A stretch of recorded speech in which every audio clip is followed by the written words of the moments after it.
area. And some of the things that Mark describes, it's multiple encounters, but he really didn't know what it was until he saw it. It's a very fascinating account. That'll be coming up here shortly. Remember, if you've had an encounter and you'd like to be on the show, shoot me an email. My email address is wes@sasquatchchronicles.com. And if you get a chance, check out the website, sasquatchchronicles.com. Duke and I are back working on the conspiracy shows. You can go watch those on sasquatchchronicles.com. Plus, you get additional member shows. So if you get a chance, please go check it out.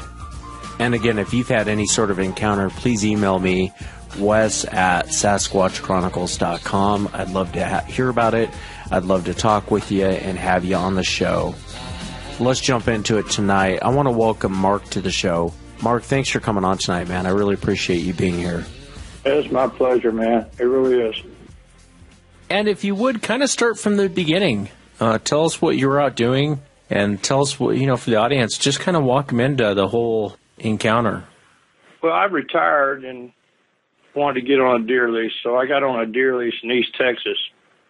We got set up and everything. I had a ground blind and a feeder out, and me and my wife, we were going to the blind early that morning, probably around 6.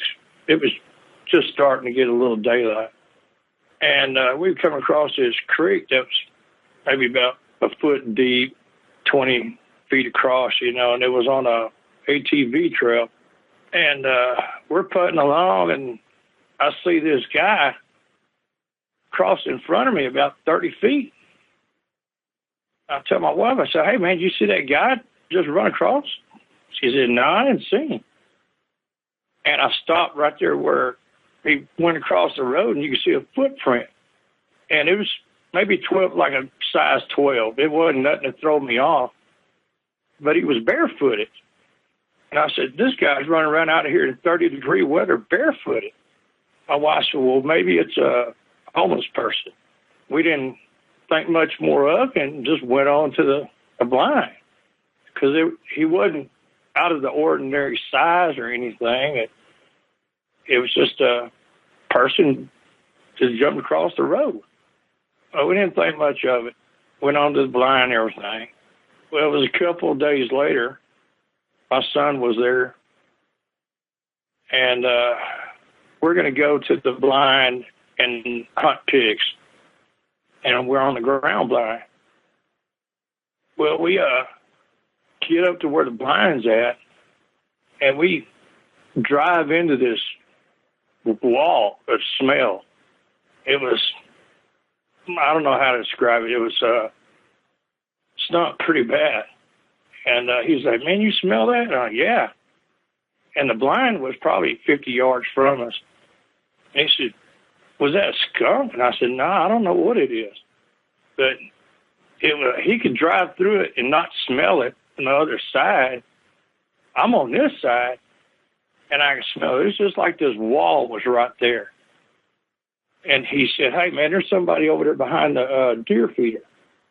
And you could hear these two people talking. And I said, "Man, can you understand what they're saying?" And no. And we sit there and listen to these two people talking for about a minute or two. And I tell him, I said, "Well, I'm going to go over there and tell these guys that they're in a private spot, that they can't be here." I get about 10 or 15 feet, and I stop. This fear started coming over me like, "Hey, I need to get out of here." And I start backing up, and I said, "Man, we need to get out of here." He asked me what was wrong. I said, "I don't know. These might be poachers or something. We need to leave and go back and tell somebody that we got poachers in our area." We take off, and we probably got 100 yards to go before we get to the main road. And I can look in the foliage, and there's something running with us. And you can see it like fade in and out because of the thicket that was there. And while we're driving, I'm pointing over to these. There was two of these I thought at first it was pigs. And I'm pointing over to whatever it was that was running with us so he could see it. And they're staying right up with us the whole time. We get to the main road, and I stopped and I told him, I said, hey, man, whatever comes out of there, light it up. And he said, well, is that pigs? And I told him, I said, I don't know, but they were big. And we're looking right there. We're at the corner, and we can't see anything, but they're right there because they stopped right there at the edge of the woods. We stayed there for maybe about a minute, if that long, and we left. We went back to camp to tell the boss guy that, hey, we think some poachers or something are, at my deer stand. And he said, well, he's going to tell somebody else, and that was about it. And we were sitting at camp, talking about it, wondering what was chasing us out of there. And I've been chased by pigs before. I've been around them, like my whole life. But I told him, I said, well, those were some big pigs, man. I ain't ever seen pigs that big before, especially out in that area. Well, we just let it ride. Nothing, nothing out of ordinary at that time, And I know we were talking about how we saw a homeless guy run across the road, and he was barefooted.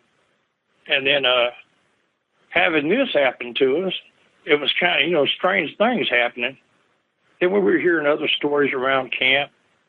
Then we had one guy come in, and he was there probably a week and then packed up all his stuff and left. Didn't tell nobody why or anything. We had one more day with my wife and son there. And I told him, I said, hey, he didn't want to go back to that spot. I said, well, let's go to this other spot and go hunt coyotes. So we went to this other spot to go hunt coyotes. We got set up and everything, and a little bit of fog started coming in on us. And I told him, I said, well, hey, we might as well roll it up because fog's coming in too thick. And right when I said that, something behind us growled or roared. It went through us. And my son goes, what the hell was that? And when it roared or growled, all these coyotes went off. They were all around us. There had to be more than 20 of them. They were right there. But the fog came in and we couldn't see them. But they were right there on top of us. And he said, man, I want to get out of here. I want to go home. And he pointed out and said, look. And you could see the fog where the fog was rolling in on itself like something walked through it. And I thought that was kind of weird. And he said, what's that? And I said, that's the wind. Well, we left out of there, went back. He said, man, that's it. He told his mom, he was shaking up about whatever it was that growled at us. I told him, well, maybe it was a big cat.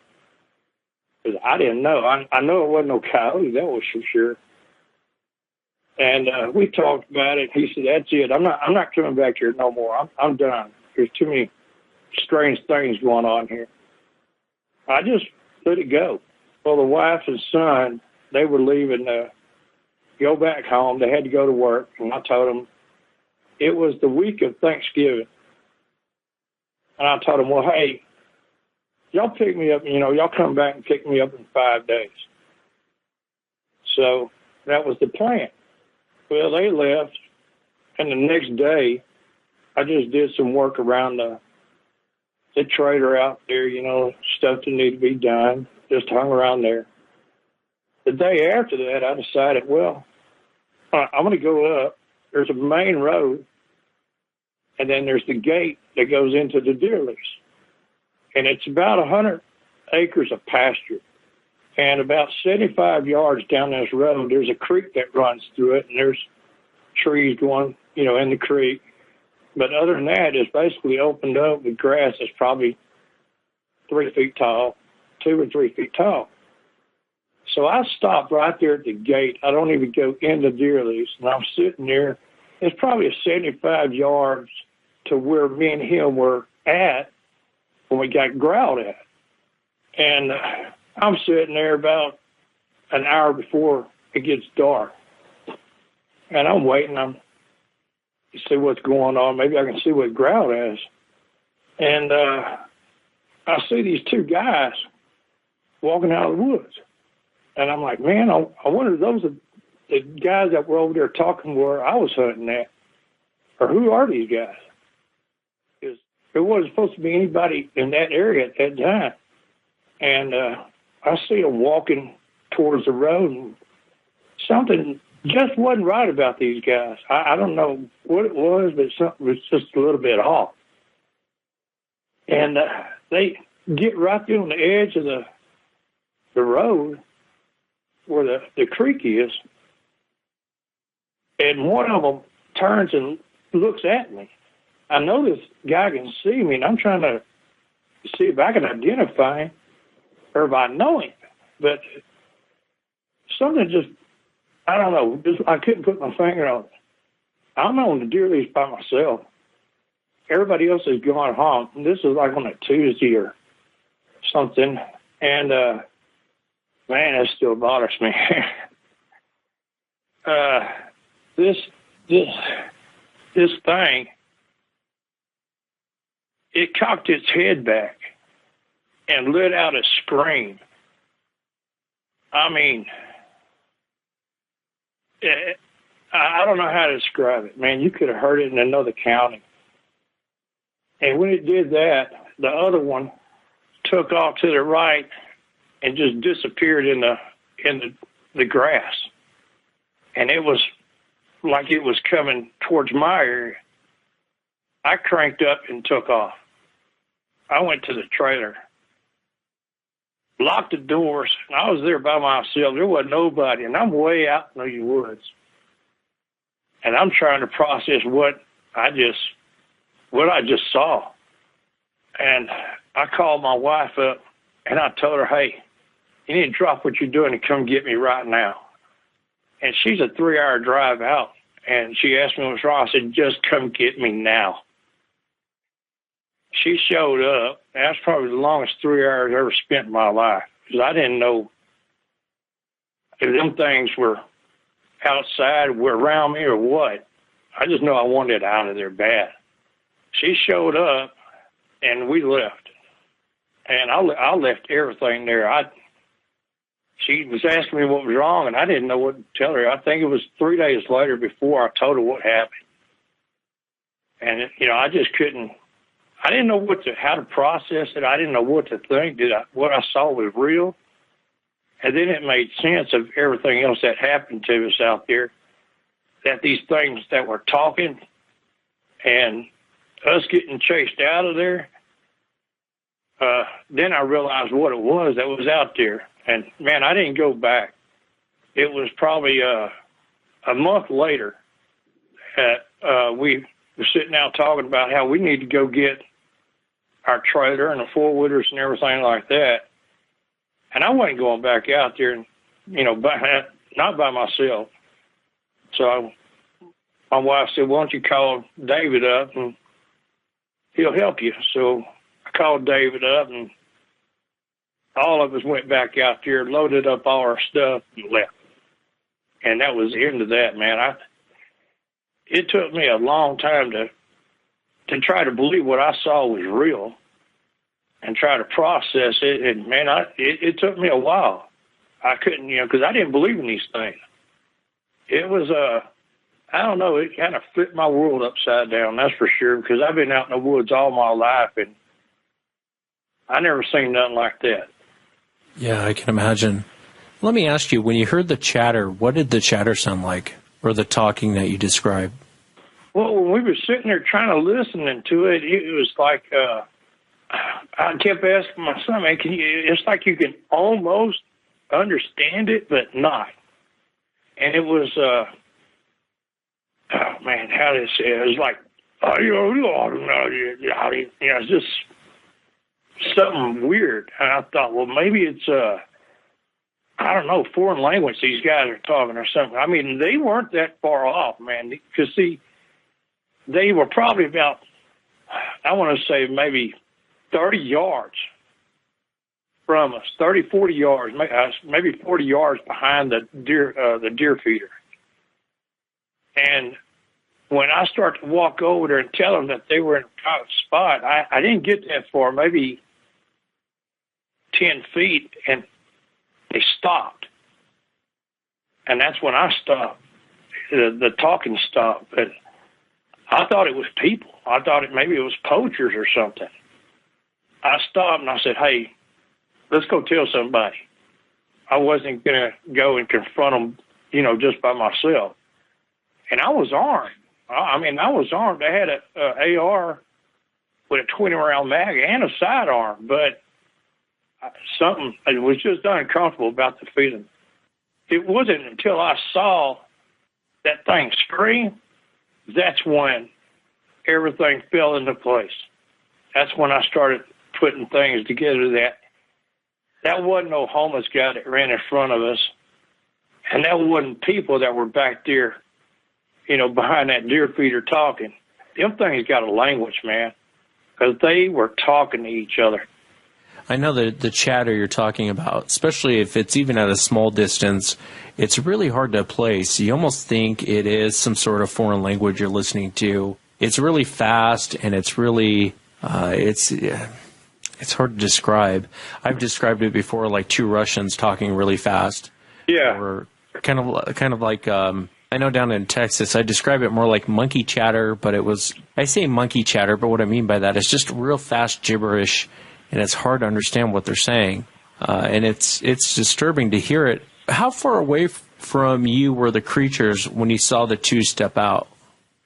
I want to say around 75 yards, or maybe just a little bit closer, because I stopped right at the fence, and I figured maybe about 75 yards, and it was, I think maybe I had about, 30, 40 minutes of daylight left. It started, just started to get dark, and that's when I noticed movement off to my left, and these things, well, I thought were people walking down the tree line. I was like, man, who are these guys? They don't belong out here. Because the people that were on the deer lease, there's two sections for them to hunt at. And the people that were on the deer lease, they all hunt in this other section that's back behind on the west side. And where I was at, there was only two people that were supposed to hunt right there in that area, and they weren't on the lease. They weren't even up there. So I didn't know who these people were. And then I realized, well, when this thing screamed or roared, and I realized it wasn't people. And, man, I can still see that. That still bothers me. Yeah, no, it would bother me too. When you first saw them and you thought there were people, was there anything off about the whole situation prior to the screaming when you were looking at these two individuals that made you go, I don't think those are people? Or did you think they were people all the way up until they screamed? No, when I first saw them, I thought, who are these guys? Because they were walking upright, but something just wasn't right about them, and I noticed that they were a little tall. I thought, man, those are some big guys, and I thought, man, there was something just wasn't right, but I didn't know what. It was just something that was off. After I saw they walked maybe 15 feet, right then I knew something was wrong. But I couldn't put my finger on. Like I said, I'm like a lot of other people, man. I didn't believe in this. And I've been hunting my whole life. I've been in the woods my whole life and never come across anything like this. One thing that caught me that a little weird is how much taller they stood up in the grass. It was just weird. I couldn't put my finger on what was wrong. I didn't know what to think. I thought, are these I just thought it was people walking, but I didn't. There was something strange about the way that they were moving, and I don't know. That's interesting, and it's one of those things to where I guess if you don't believe in Bigfoot or Sasquatch, your first assumption would be it's people, just odd people. Were you able to make any details out? Well, I mean, I could see the outline, and at one time I thought that these guys had hoodies on. That's what it seemed like, at that distance. I didn't have my binoculars with me, and I normally take them all the time. But I was just basically, wanting to get out of the trailer and maybe see something, maybe I could see what growled at us. And, well, that's what it was that growled at us when we were there. And they showed up in the exact same spot where we were coyote hunting and where we got growled at. But I didn't see anything out of the ordinary at that time because I wasn't looking for nothing. I was just trying to figure out who they were. I wasn't prepared for that at all. Like I said, I didn't believe in that, especially where I was at. And I thought, well, if there is such a creature, it's up in Northern California, I didn't think anything like that would be here in Texas. I just know when it pulled his head back and screamed that I was out of there. I knew it. That's when I realized that is not human. It was too deep and too loud. And when I got to the truck, I just told her, hey, man, come get me out of there. Yeah, I don't blame you. I probably would have done the same thing. It's interesting that you thought they had hoodies on. I just talked to another witness in Northern California. It was a hunter, and he said he thought he was being stalked by a black guy with a hoodie on. And I said, well, so you saw the clothing? He goes, no, it was all black. He goes, but I thought it was a black guy with a hoodie on. And he goes, but the distances this guy was covering was amazing because I was on a four-wheeler, and I had traveled probably 2 or 3 miles at full blast, full throttle down. And he goes, when I got to the place where I was going to set up camp, he's up on the ridgeline watching me. And he's like, there's no way humanly possible this guy could have made that distance in that time. And he goes, he's a real big guy, too, like wrestler size, just real big and tall. And he goes, I could have sworn he had a hoodie. And sometimes these creatures, witnesses that come across them, a lot of times witnesses will say they have kind of a cone-shaped head, or what we perceive to be a cone-shaped head. And I think sometimes when witnesses describe the hoodie, that's kind of what they're describing, kind of that if you saw me with limited light and I had a hoodie on, you'd think I had a cone-shaped head if you just saw the outline of me. But I think a lot of these creatures do kind of have that cone-shaped head. Not all of them, but I think most of them do have that. So I just think that's fascinating that you bring that up. Yeah, and it wasn't until I'd say a couple of days later before I can even tell my wife. She knew something was wrong bad because I'm a pretty tough guy. Nothing really bothers me. I'm almost fearless. But when this happened, this thing ain't supposed to be there. I mean, you're brought up, hey, monsters don't exist, but when you see it, it flips your world upside down because you're seeing something that is not supposed to be there. And I knew I had all my stuff out there on the deer lease. I had to go get it. But I wasn't going back to that deer lease with what I had as far as weapon-wise. And the first thing I went and did was go get a 44 mag and a 45-70. I thought if I'm going back out in them woods, because I love being in the woods, I figured, hey, if I get back in them woods, I'm not going, not armed. I mean, there's just no way. And if I come across another one of these things, I'm putting it down. I'm just glad I didn't see the place. I hear that these things in Texas are really nasty looking. I'm glad I didn't see that. I don't want to see it. Yeah, they're they're definitely not pretty. I know Bob Garrett says they got the face only a mother could love. So they're pretty ugly to look at. So as you were sitting in the deer stand, you see these two things. Did it stop and look in your direction and then scream? No, I wasn't sitting in the deer stand. I was on the four-wheeler, and I stopped at the gate that goes into the deer stand right off the main road. And because I was probably maybe 300 yards from the trailer. And I was just sitting on the four-wheeler. I didn't even go through the gate. And I could see where me and Jacob were sitting where we got growled at. And I thought, well, maybe whatever growled at us, I'll see it again. And if it's a big cat, I'll shoot it. And then that's when these guys walked out. Right, I mean, exact same spot where me and Jacob were sitting. And Jacob, he wasn't going back out there after that. He said, "That's it. I'm done. I'm not coming back out here again." Because we didn't know what was going on. I mean, because I didn't believe in these things. And then after when I saw that thing scream, then it made sense. The thing that the guy, I thought the homeless guy that crossed the road, the guys talking at the deer stand behind the feeder, them two things talking. That's why we couldn't understand them. And then when we left out of there, what I thought was big pigs, running in and out of foliage with us, it had to be them. Then everything made sense. After this happened, I wanted answers. I wanted to know, what, why they're here, what. I wanted answers from these things about them. Because it rut me going in the woods. And that's something I love. But to this day, I won't go in the woods for myself. No way. And I'm up in Arizona now.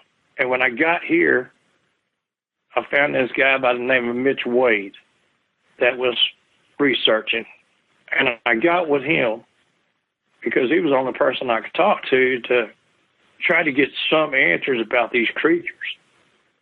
And what's going on with them, and trying to learn a little bit from him. He passed away last year, though. So now when I go out, it's usually me and my wife or me and my son. But when I leave and go out, we're heavily armed. And they're here up in Arizona as well. We're up on a thing that they call the Monster Rim or the Mogollon Rim. But there's been a lot of activity up here that goes on. I think it was last year, me and Jacob went out right after it snowed, and we came across 18-inch footprints that were 6-inch spread, all straight in a line, and we took pictures of it. We kept that. The year before last, it was right around October, we were hearing these screams that my wife was outside, and she came in and got me, and she said, "Hey, man, you got to come listen to this." And you could hear these screams, and I'm like, "Get in the house." What's wrong? I heard that before, and that's what came out of that creature's mouth. It was the same thing. And, man, it's shaking me up a little bit now. Yeah, I can imagine. It's one of those things that never really goes away. So do you think the scream was directed at you? Do you think it was looking in your direction, saw you? And oh, yeah.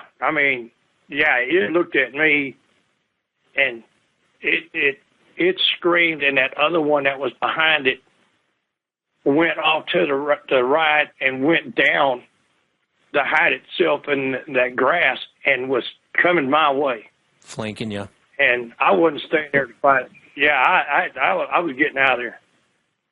I was gone. And that's when I called my wife to tell me, "Hey, come get me now." And I told her, I said, "Look, when you come up here, leave the truck running and don't get out." And when she showed up, I threw stuff in there, and I was driving out. And when I was leaving, I had the pistol in my hand. And the only thing I was thinking of was let me hit pavement. And after I hit pavement, we pulled into this gas station, and I had to stop. Man, I put my head on that steering wheel.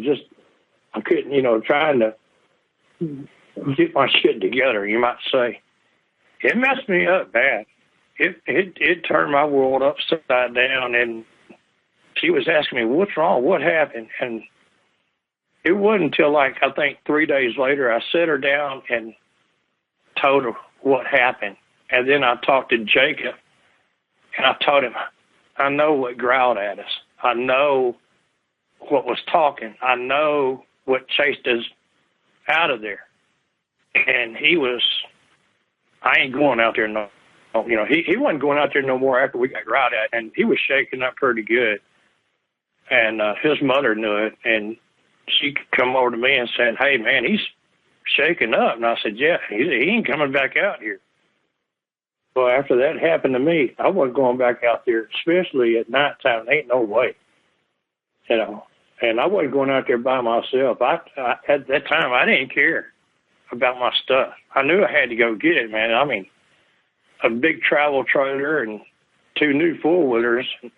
But I guess I just needed some time to recoup and get my act back together. I wanted to ask you, when you saw the thing across the road you thought was a homeless man, looking back now, was there anything odd on it? Was there anything odd about the way it moved? Was there anything odd about the way it was proportioned? Now looking back to rethink, I don't think that was a homeless man. Yeah, oh no. Now that I know what it was, yeah, I know exactly what it was, and yeah, I just remember it being. It was probably about 6 foot tall. You know, it was 6 foot tall, and when it went across the road, it was real. I don't know how you say it. Real smooth, like it, just like no effort. And I mean, the road was, I think maybe 10. It was a ATV trail, and it went. I mean, it one step and it was all the way across. And when we stopped, I said, "Look at that footprint." And it was so fresh, water started coming into it. And I said, "Man, that guy sure is flat-footed." I said, "Wow." And we made a joke about it. I said, well, if we see this guy again, we'll go buy him a pair of shoes because it was 30-degree weather out there. Man, I did not know. I had no idea that those things were out there. And then come to find out after this happened to me that part of Texas that I was in was a hotbed for them. I didn't know all that until after the fact that we ran into these encounters, man. Yeah, no, they're definitely down there. They're definitely out. They're definitely down there. I think it's fascinating, too, the creature's behavior. You know, one sees you, it screams. And, you know, normally a wild animal will either flee or charge you. They don't flank you. They're going to attack. They're going to bull rush you or they're going to flee. 99% of the time, they'll flee. They'll go the opposite direction from where you're at. In this case, you know, one stands there screaming, and the other one moves into flanking position. And that should be somewhat of a warning to people because they do that. And they're not flanking you because they want to come bring you an apple. Oh, yeah, I knew that when I seen him take off. And this thing went down on fours. I mean, it started off on 2 legs, but as soon as it hit the ditch into the grass area, it went down. And I knew it was coming my way. And that other one just stood there looking at me. It didn't move. And, man, I'm gone. I'm out of there. I mean, your sixth sense tells you you're in trouble. It's time to go, man. And, like, I was talking to my wife the other night, when that one that growled at me and Jacob, it was right there. But we couldn't see it because of the fog. But it was right there. Like my wife said, if they wanted you, they could have had you, man. They could have had you, Mark. I mean, but they didn't. I think what it was a warning to get out of their area. Yeah, I think you're right. I think that with these things, and this is my own personal theory, and obviously theories can change over time, but I think that these things are opportunistic. And I think if there's 2 individuals like you and your son, obviously armed, I think they're going to pick and choose their battles. I think the growl, like you said, is just get out of here. I think if they honestly really were going to come get you, they would have, but it would have been I guarantee one of them would have walked out with a couple holes in it because you guys probably would have shot it. And I don't think these things are stupid. I think that they see that. It makes me wonder if they're eating from the deer feeder, if that's why they kept going around to that area. And the reason why I say that is I had a hunter on one time, actually just a couple shows ago, and they were talking about their deer feeders. And he said, man, he goes, well, it should last a month or two. Only lasted a day. And he went out there one day, and the creatures were there, eating from the deer feeder. So it makes you wonder if they were eating from that deer feeder. Well, I'm pretty sure they were eating from the feeder, and also where I was at, it was a hotbed for pigs. We had big traps set up in there, and I had a Fox Pro that has a pig squill on it. And the day before, we ran into these things talking, and that wall of stink. I had a Fox Pro using a pig squealer. That also makes me think, hey, did I draw them in? I don't know, but I mean, where we were at, oh yeah, we had a lot of pigs in there. You're in Texas, but this one spot was like right below it was a creek, and they come in there, and I mean, it looked like somebody tilled the place up. How pigs tear everything up.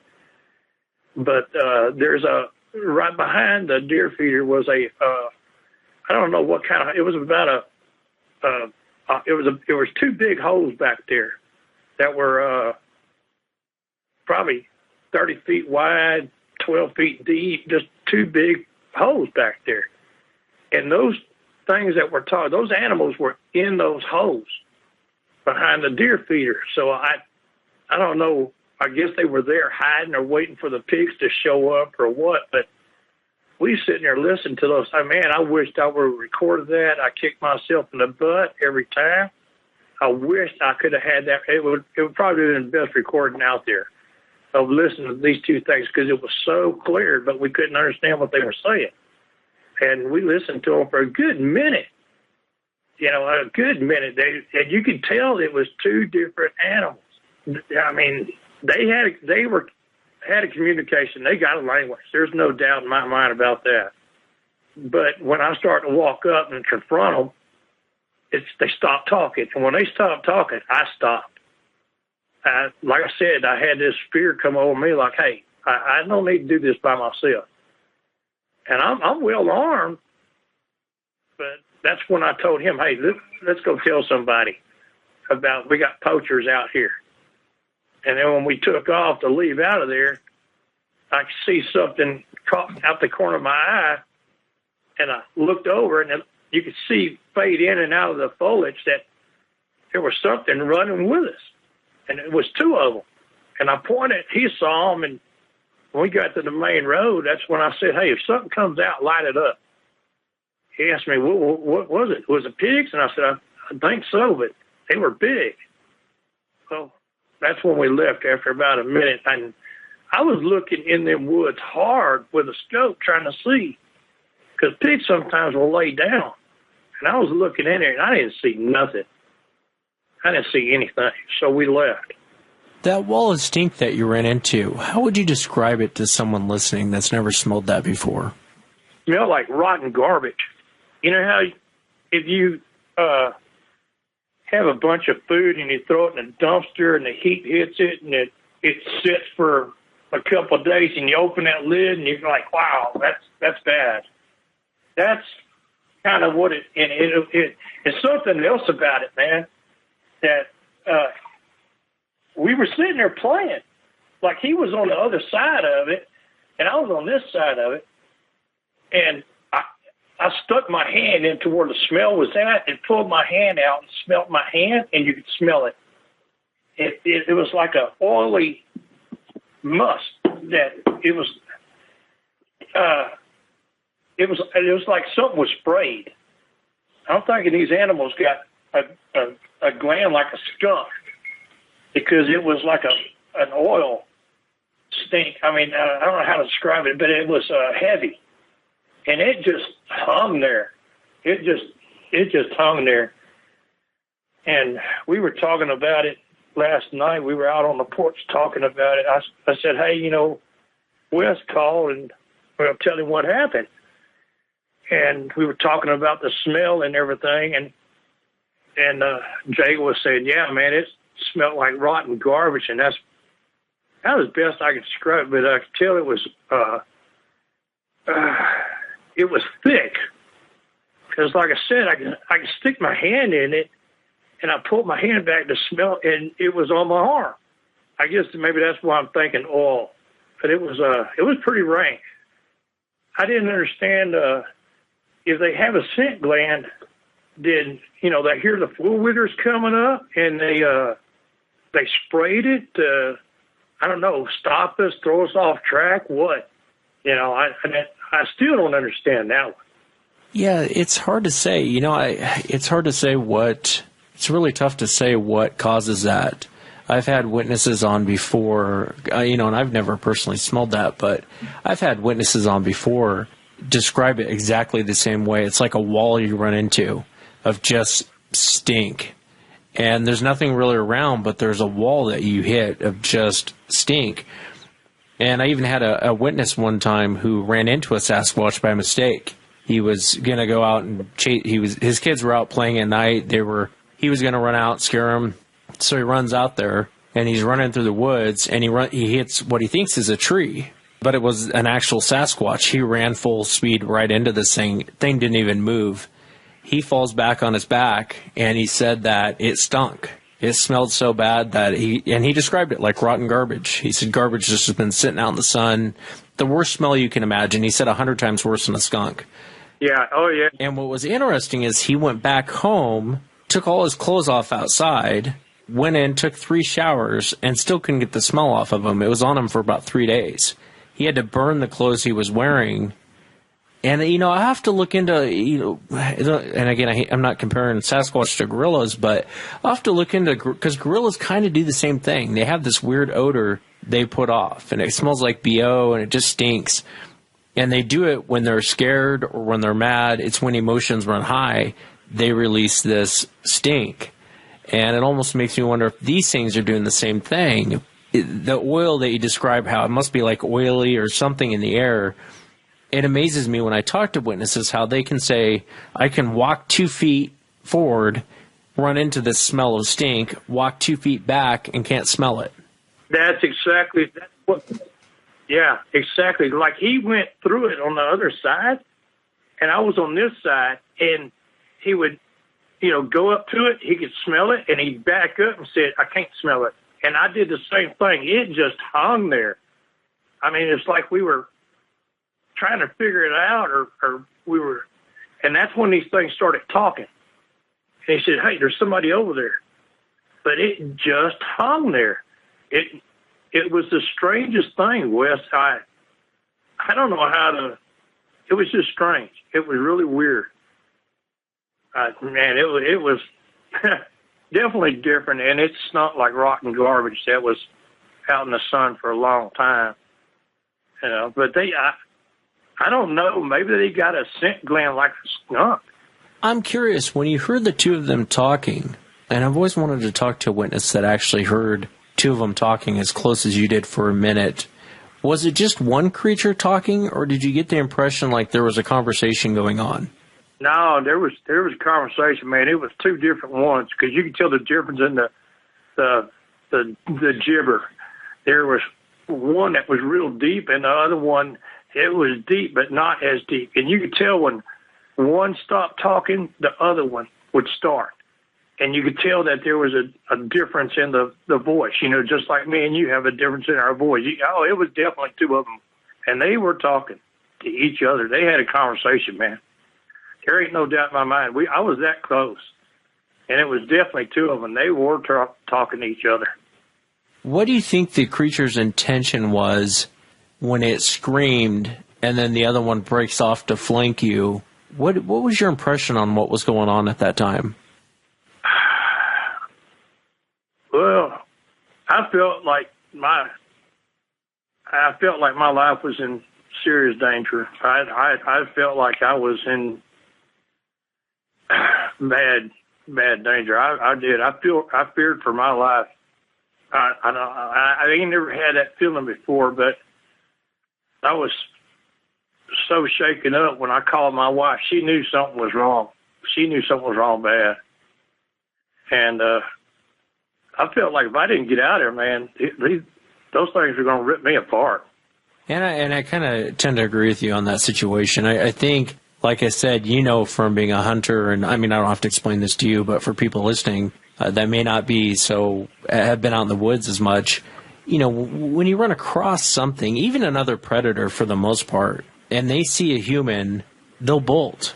Even cats, even mountain lions, for the most part, a mountain lion really will go for small children. They'll go for, they're kind of opportunistic predators too as well. But for the most part, most wild animals will go the other way. The moment they see a human or they think a human is in the air, in the area, here you come across this creature, the other one breaks down to all fours and breaks off into a flanking position to flank you, while the other one just stands there and doesn't move. And that right there, I mean, that behavior to me kind of describes, I think you probably were in some danger at that moment. Oh, yeah. I felt like, hey, I had an AR with 20-round mag and 45 on me, and I felt like that was useless.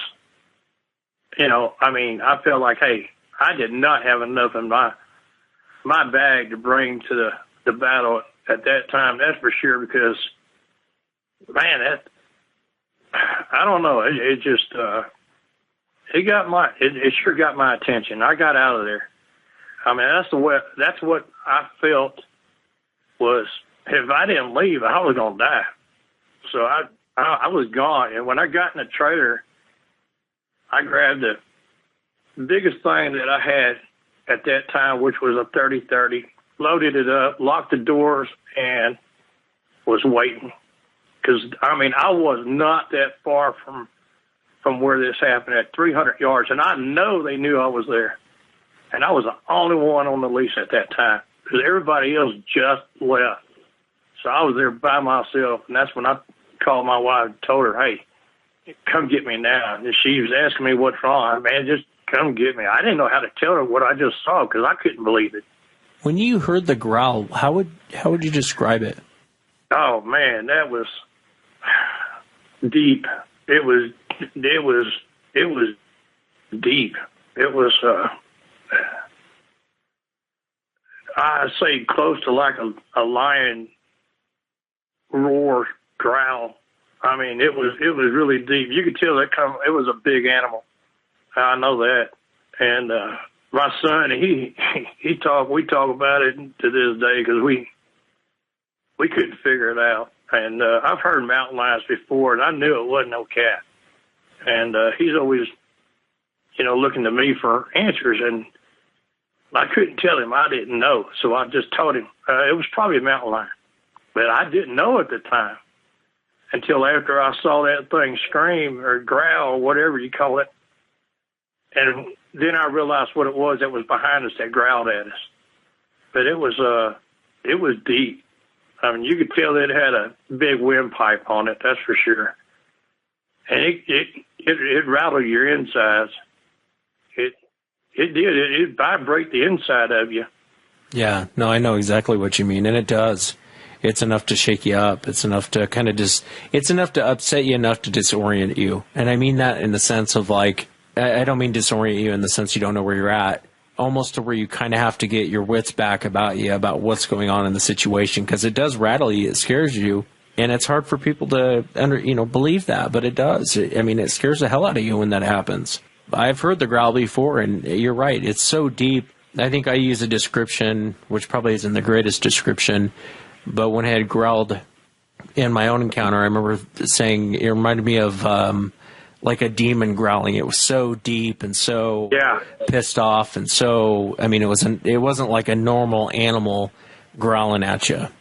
Yeah, it sounded like it came from the pits of hell. That's what you're right about that.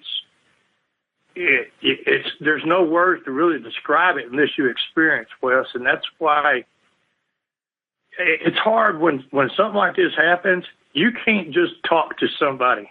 I know that I talked to my wife about it because it bothered the hell out of me. I know she understands. She knows. She truly believes everything that happened to us, because she was there when that one creature went in front of us, and she was there when me and Jacob got growled at and everything. She knows what we're telling her. It happened, but it's still hard to tell somebody that hasn't experienced it. You know, it's like when you tell somebody that has experience, then they understand what you're talking about because they witnessed it. And it's hard to describe. Words can't even really describe that growl, you know. You're right. Yeah. That I found it. Yeah, you're right. It's very hard to describe. There's nothing really, and there's no animal that you can really compare that growl to that even comes close or is even in the same ballpark as this type of growl. It's really tough to find another animal that, I guess lion might be the only thing I would put in the same, that's even kind of like it. But it's different. It's I know what you mean. It's very hard to describe. It's hard to, you're right. It's hard to put into words. It really is hard to put into words how terrifying that growl really is. Yeah, it surely got my attention, man. It did. I swung around and Jay goes, "That ain't on the call, is it?" I'm like, "No." All them coyotes went off, and they were right there on top of us, Wes. I mean, when that thing, it was perfectly quiet, and we were fixing to leave because the fog was getting too thick. And I said, "Okay, let's take off. Let's go." And right after I said that, that's when that thing growled. And when it growled, all these coyotes, there had to be more than 20 of them. I mean, even you could hear the puppies screaming.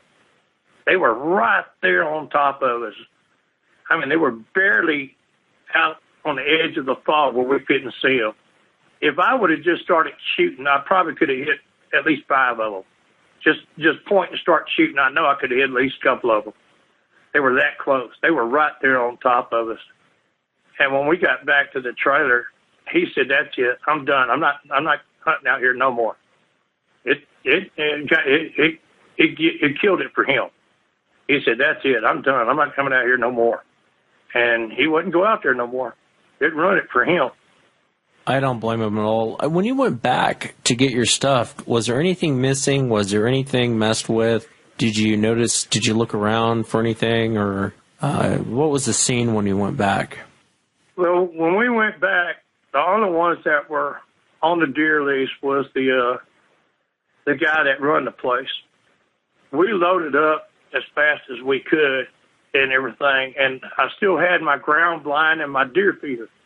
Me and my son went out there to go and retrieve it. Well, it was gone. The ground blind, deer feeder, it was all gone. I said, "Well, I don't know. It's gone, everything. The ground blind, deer feeder, it was nothing there." And we got back, and I said, "Well, where's your stuff?" "It's gone. Let's get out of here." That was it. Hell with it. I mean, that was only a couple $100 worth of equipment, and at that time, I really didn't care. I'm like, I just wanted out of there. Right. But as far as the trailer and the full-witters, no, everything was okay. The trailer was all right. The full-witters, they were in the same spot. I don't think it maybe took us an hour to get everything and get out of there, man. I was so happy to be gone. But now I'm kind of like the opposite. I like to have where I had somebody with me that experienced the same thing. I wouldn't mind if I had 2 other guys with me that's had an experience like that, go back to where this happened and put one of these things on the ground, man. I really do. I mean, if I see another one, I ain't hesitating. I'm dropping them. Yeah, I don't blame you. I mean, I felt like that for the longest time. I felt like kill them all and let God sort it out. But, not all of them are that way. I think it depends on the type that you run into. And East Texas is known for the aggressive ones, man. They have no qualms about coming in like on you like that. They have no qualms about. And I think, honestly, they felt maybe you were crossing into their area, their hunting area. And so it's 2 predators fighting over a territory. And I think the deer feeder was easy food for them. Again, it's not the first time I've heard them taking food from a deer feeder, and eating it up. I just, you got the gambit of encounters there, and I'm sorry you went through it. It's tough when you don't believe in these things, and then you have an encounter like this. It does take your world and basically turn it upside down, because I've talked to many hunters just like yourself that have said to me in the past, hey, I've been out hunting my whole life. I've never seen anything, never came across anything. These things aren't real. until they run into them. And then they realize, oh, crap, these things are actually real. And it's not Harry and the Hendersons. These things could potentially kill me if they wanted to. But you have to be careful. The other thing, too, you have to be careful with, Mark, is just like in your situation, I think if you would have shot that one standing there, you probably could have taken it down with an AR-15, depending on where you hit it and how many times you hit it. But that other one was in position to pounce. If you're ever in a position like that again and you're going to shoot one, make sure you have another bullet chambered because you're probably going to need it. Oh, yeah, and I don't go out by myself no more. And when we do, we're heavily armed, and we're right there watching each other's back. I'm talking about we don't leave each other's side because we already discussed that, hey, these things are out there, they're real, and we keep our perimeter, and we make sure that we got our eyes open. Like before, when you're growing up and everything, you're looking for deer, armadillos, possums, something like that. Hey, nothing. But you don't think nothing like this exists, and you're not looking for them until you actually see one. And, man, I guarantee it, every time you go in the woods, that's the only thing you're keeping your eye out on. Yeah. Is looking for these things. Yeah, even now, today, when I go out, you're right. I mean, my head's on a swivel. I'm constantly on the lookout. My alert level goes from about a 10% to about a 200% when I step foot in the woods, and that goes for any woods I step into. I'm constantly looking around. I'm constantly listening, just because these things, just like in the situation you were in, they can come up on you so quick that if you aren't paying attention, you're in a really bad position if they come up on you like that. Oh, yeah, man. Them things are fast, man. I don't know how fast they are, but when they were keeping up with us on the four-wheelers, it was like they wasn't even using no effort. And when I went back trying to process this, trying to figure out, man, that wasn't no pig. I've been around pigs my whole life, and it didn't move like a pig. It didn't, nothing. I thought, well, it moved more like a cat. It was like the smoothness of a cat, like it was just gliding. And there's this big briar patch. And it went through this briar patch, Wes, like it was nothing. I mean, it just mowed right through it.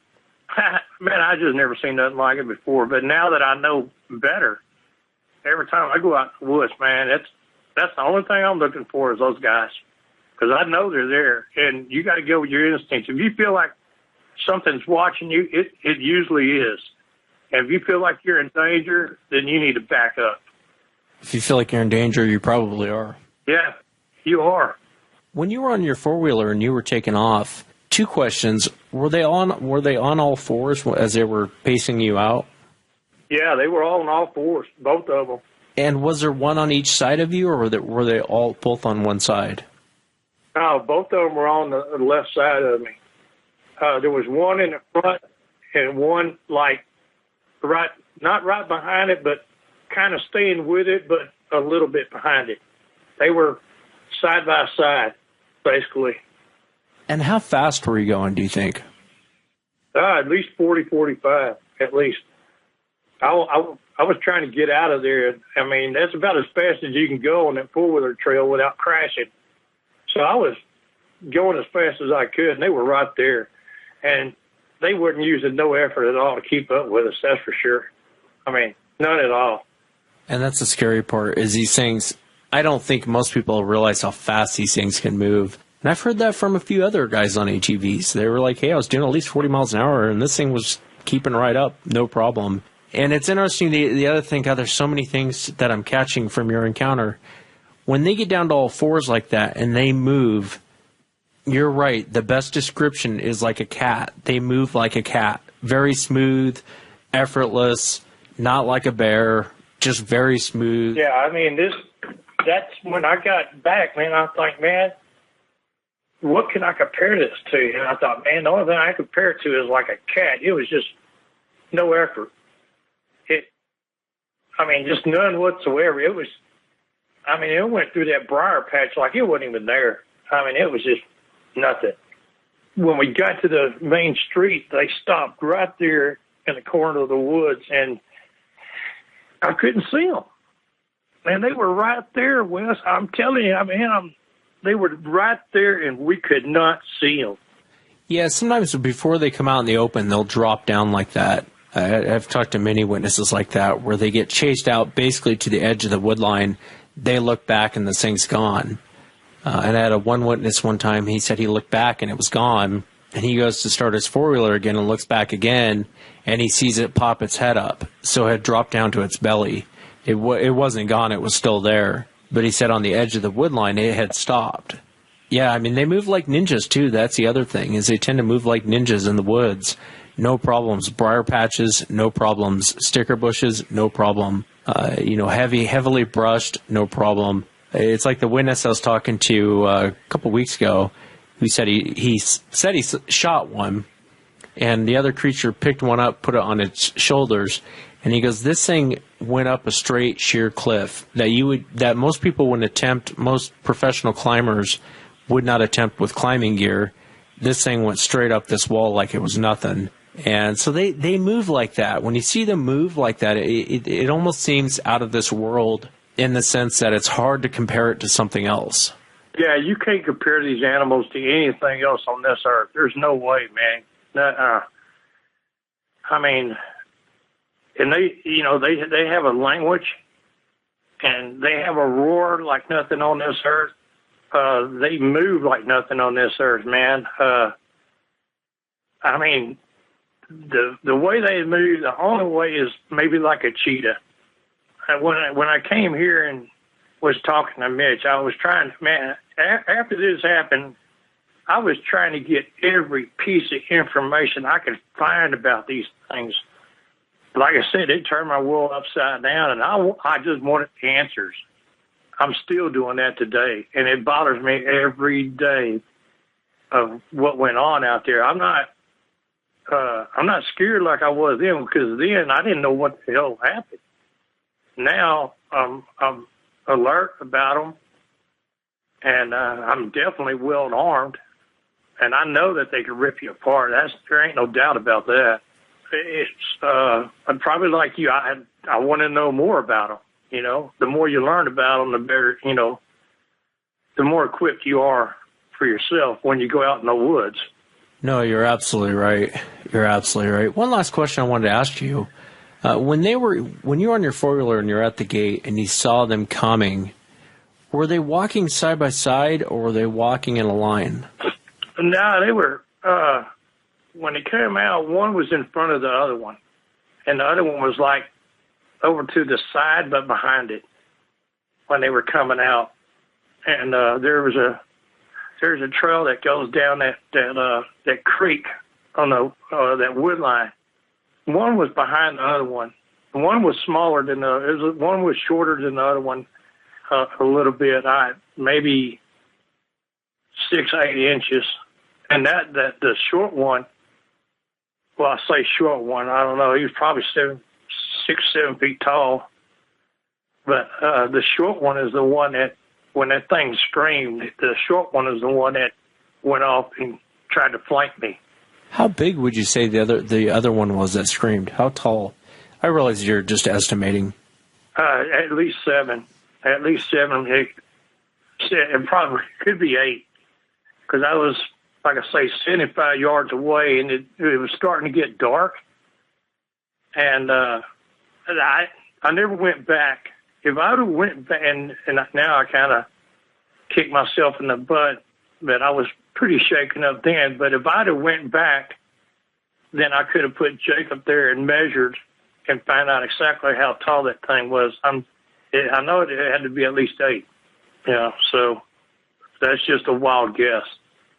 Well, it was definitely an encounter to remember. I'm sure you won't forget it for a long time, probably till the day you die. And I would have been terrified too, especially when you're by yourself. Even when you have another person with you, it's terrifying. But I can't thank you enough for coming on the show, Mark, and sharing everything. Oh, it's my pleasure, Wes. It really is. Talking to you is like actually therapy, to be honest with you. I appreciate that, man. It helps to be able to talk to somebody else that's had the experience like this. And, you know, it's kind of like we're a band of brothers that's been through this, and we stick together, you know, and through all this whole thing and try to help other people that's had encounters and where to go about and what to do after. And it's good to talk about it.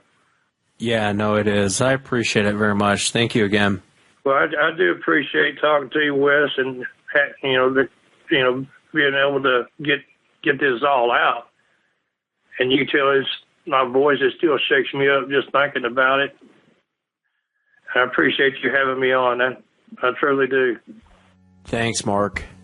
And that's it for tonight, everyone. Remember, if you've had an encounter, email me. My email address is wes@sasquatchchronicles.com. If you get a chance, check out the website, sasquatchchronicles.com. Check out the blog, additional shows, and then the conspiracy shows that Duke and I are working on. Until next time, everyone, have a great night. Welcome to the show, everyone. Thanks for being here tonight. Got a great show planned for you tonight. Going to be bringing on a couple of guests tonight. My first guest, Dave, had an encounter when he was a young man.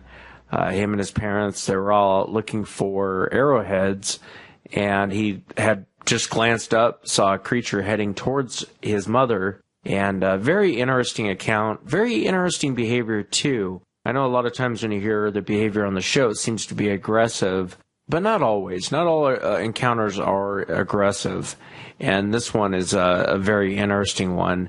My next guest will be Sean. Sean's actually from Southern Oregon, and he had a lot of strange things happen to him when he was out hunting that he couldn't put his finger on. It's interesting. Everything from rocks being thrown to his elk disappearing.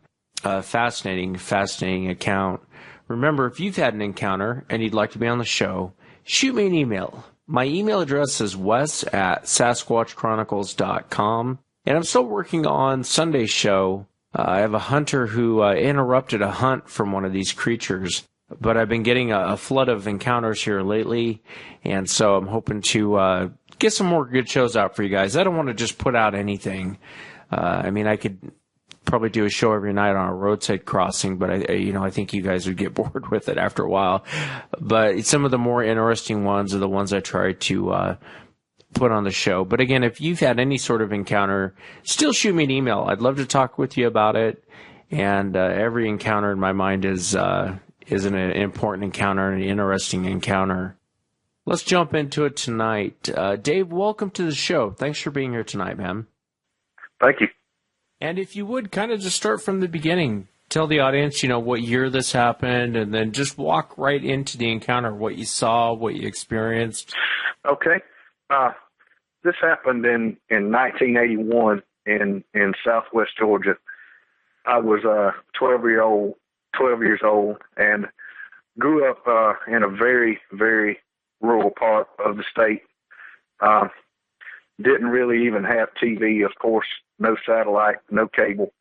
And I was very completely actually unaware of anything called a Bigfoot or a Sasquatch. Of course, I attended school, but that was unheard of at the time. And so all I had done was basically grown up hunting and fishing in the woods basically my entire life. That's all I knew. My mother and father were very much in the outdoors as well, and they had a habit and taken up the hobby of arrowhead hunting. And at this particular day, they were out hunting arrowheads.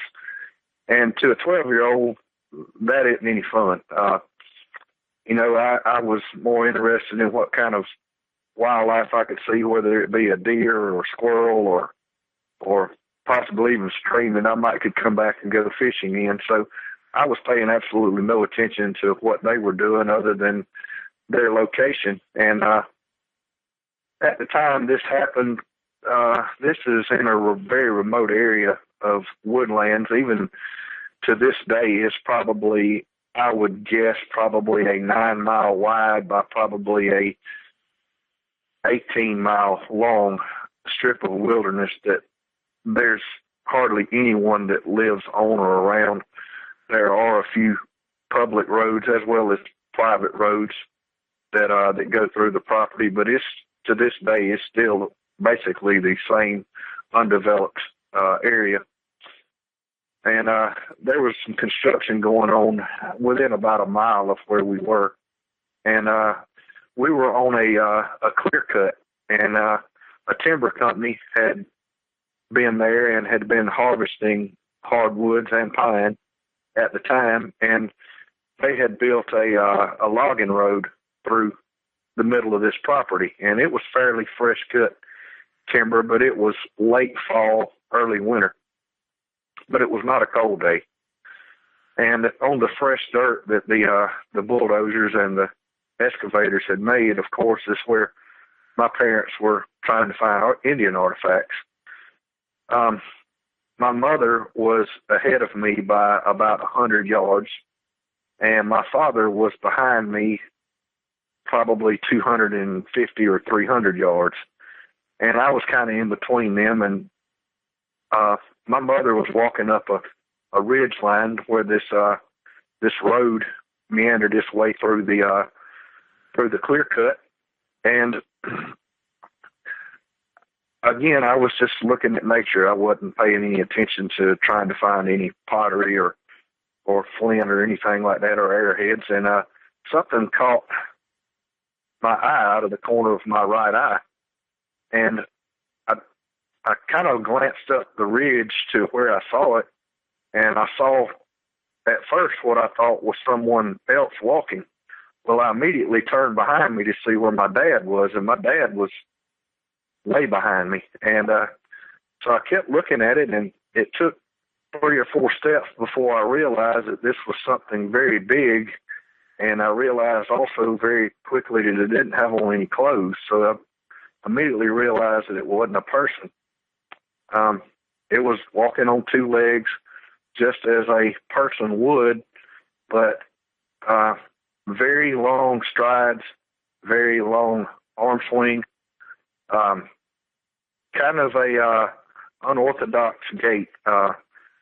Not necessarily saying slump-shouldered, but rounded shoulders. What you would particularly think of a person with very, very poor posture would walk, and it was very huge. I'm going to say in between 7.5 to 8 feet tall, and just massive, 400, 500 pounds at a minimum, and very long hair. I was too far away from it to tell very, very close details of it. It was basically walking parallel to my mother, looking down at the ground, taking precaution of how it was walking. And my mother was walking triangulated up the same ridge with her head down, trying to find Indian artifacts. And so they were very soon going to intersect paths. And so I became alarmed and really didn't know what to do. But I realized that this was not a person and it was not an ape. I really didn't know what it was, but it kind of frightened me. A 12-year-old, I certainly was not very scared, being as I had hunted all my life, but I knew this was nothing I had ever seen before. And it kept walking with his head down, watching where it was going. I could hear his footsteps through the crushed, dried leaves, and I had a clear view of it. There was no trees in the way. As I said, this was a clear cut. So it was walking to my right and towards the center where I would be, and my mom was walking to my left towards the center. So as I said, they were about to intersect paths. So I cut my hands and I yelled up to my mom, "Mom, stop. Don't go up there. There's something up there." And she didn't hear what I said to start with. And the creature heard me yell to my mother. And it looked at me, and then my mom didn't, as I said, did not hear what I said. So she turned around and said, What did you say?" And I cut my hands again, and I screamed, "Don't go up there. There's something up there." And the creature looked between the two of us, did a right turn very abruptly, and took off running back in the same direction it walked from, very fast. You could tell this thing had tremendous strength, and with 3 strides covered at least 35 feet, and basically did a overhand baseball player dive, and dove into a big pile of limbs. As I said, they were clear cutting this property, and so there was a huge pile of debris there, and I actually heard it crash into the lemon pile, and of course disappeared. And I was very frightened, and my mom said, "Hey, what are you saying?" And I said, "There's something over there," and kind of pointed in the direction. And of course, it was gone at the time. And my dad came forward at the time and asked what was all the commotion about. He didn't see anything. And I said, "Well, there was something over here. It was walking towards Mom." And she's like, "Well, what was it?" And I was like, "Well, I don't really know. You know, it was walking on 2 feet, and it was upright, and it was very big." And at the time, of course, Southern Baptist, I attended church, and our chairman of the deacons was a huge man. Even to this day, he is very, very massive. And he stands about 6'6", about 325, 330 pounds. And this creature dwarfed him. And I explained that to Mom, that it was way bigger than he was. And so, of course, she was very curious to what I was seeing and tried to get me to go back to where I saw it from, and it was frightening. I didn't know what it was, and I refused to go back over there. And so went home, and she got me to draw on a piece of paper what I saw. And so I drew it out. I'm no artist, but she got the picture of what I was trying to draw, and she looked at Dad, and Dad looked at her, and she said, "Well, you just saw a Bigfoot." And I looked at her with a puzzled look. I'd never heard of one of these. And I was like, "Yeah, it had big feet because it was big." And she goes, "No, a Sasquatch." I'm like, "I don't know what a Sasquatch is. What is that?" And she explained to me what other people have seen and heard. And I was like, "Yeah, that's what I saw." Do you think your parents had seen the creature before, or do you just think they had knowledge of the creature before? Neither one of my parents had seen one. I would say only knowledge. And, being older at the time, my mom would have been 32. My dad would have been 33. So, it was, 42 and 43. Got the years wrong. At the time, it was only, hearsay, but they had never heard and certainly had no inclination that I would have been stretching the truth. I'm not an exaggerative type person, nor very imaginative. So, let me ask you this, Dave. When you saw the creature, did it remind you of more of an ape? Did it remind you more of a person? And I realize we're going back many years, but from what you saw, how would you place it? I have a very, very good memory, and I can still picture exactly what I saw as if it happened yesterday. It burned into my memory so hard, and still to this day, that, I think about it often. It was neither man nor ape. It walked upright like a person would. It carried a gait like a person would carry. However, not as fluid as a man would walk today, certainly not with the posture that a man would walk today. And an ape certainly could not walk that well. This creature could walk very well, but it was kind of cumbersome the way it walked, kind of knock-kneed, very unorthodox way of moving, but you could tell when it moved, it was powerful. How was the creature proportioned from what you remember? Typically, of course, I watch shows on TV now because this has interested me ever since this occurred to me. Big, just like you see on TV, big shoulders, big waist, big legs, everything big. But compared to a modern day person, certainly arms longer, legs longer.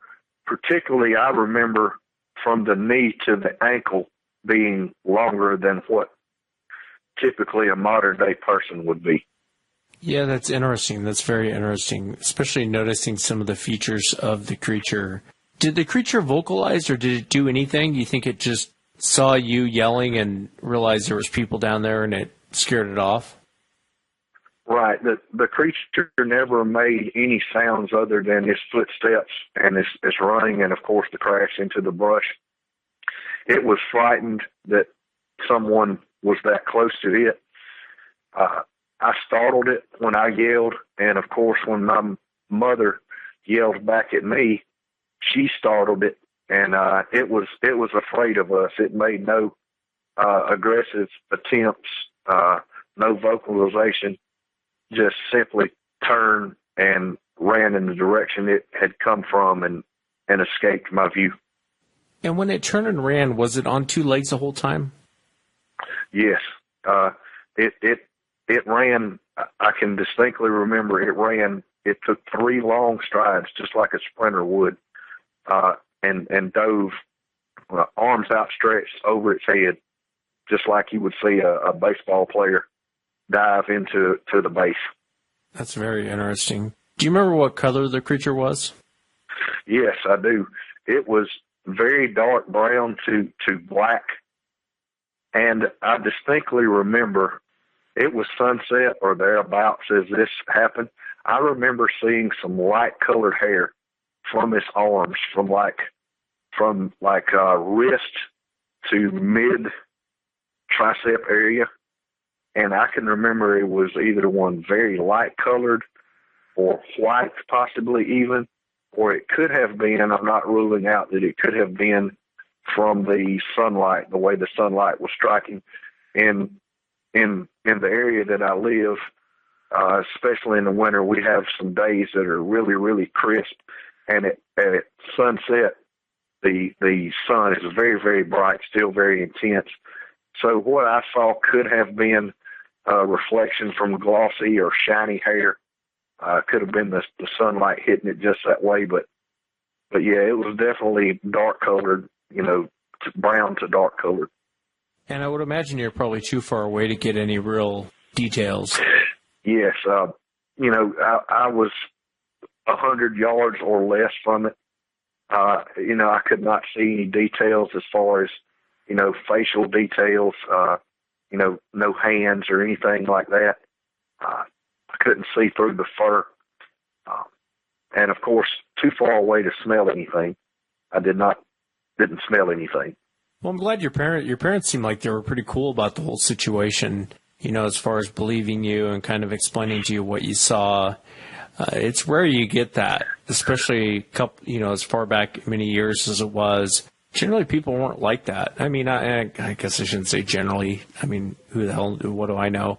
But I would say, my assumption at that time would be most people would be, it seemed like there'd be more ridicule, like, oh, you didn't see that, or it sounds like you had pretty cool parents. Well, thank you. Me too. Did this change your life as far as going back out in the woods? I mean, did it affect you in any way as far as seeing the creature? Yes, certainly, and to this day, I think about it all the time. Prior to this event, I was, I guess, the right word would be unafraid of anything. I've seen bobcats, coyotes, you name it, any kind of wildlife. And I'm not saying to this day that I'm scared, because the creature made no aggressive moves toward me at all. But it changed me as to when I go out, I'm always looking to see another one. It's like, okay, I've seen one once. When am I going to see another one? And I'm an avid hunter to this day. And still to this day, I'm always looking to see another one. And it hasn't happened yet. Yeah, well, it's a very interesting account. I know last Sunday I had a hunter on who had a very different type of account than what you did. And it's interesting because him and I were just talking about that on the show. I said, most wild animals, even your major predators, will back down the moment they see or hear or get an inkling that a human is in the area, for the most part. I mean, generally speaking, most predators, prey obviously, but most predators even will back down and will leave the area. And in his situation, not only did it not back down, it flanked him. One of them flanked the hunter like it was going to attack him. And so they're so unpredictable, these creatures. I think for the most part, the type of encounter you had is probably the encounter most people get with these creatures. I think a lot of times they'll back down and they'll leave an area or they'll flee, just like the creature did in your encounter. But in the same breath, I'd be careful out there hunting because you never know what you're going to run into. You never know. You might run into one that's not like that. Did this push you to start looking into this subject? Yes, good question. As I learned what I had seen, certainly I started looking at literature, reading articles. Anytime I would hear someone else that possibly had had a sighting, I always wanted to hear their story.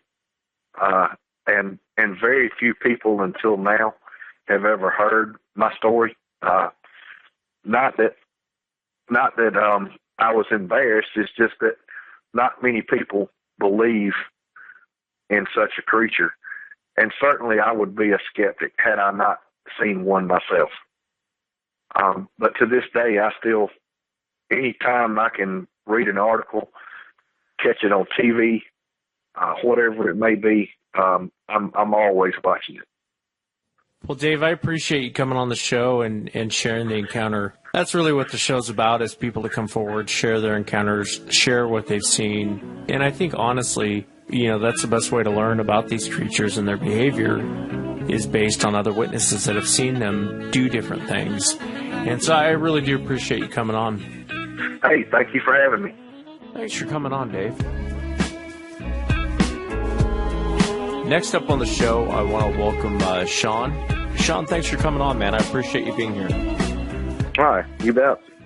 And if you would, your encounter took place in Southern Oregon.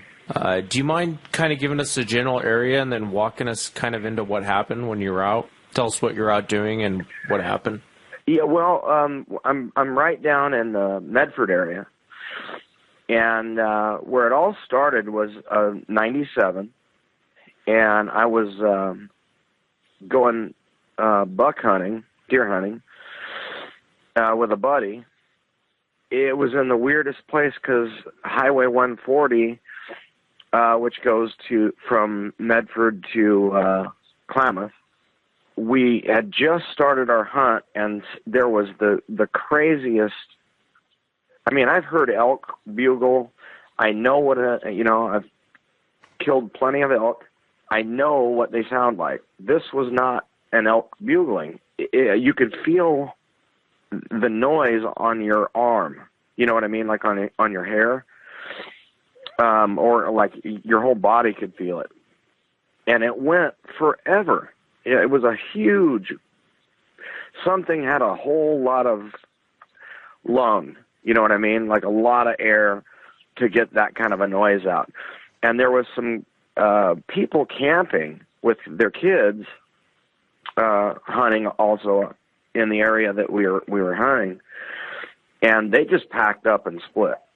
They were done too.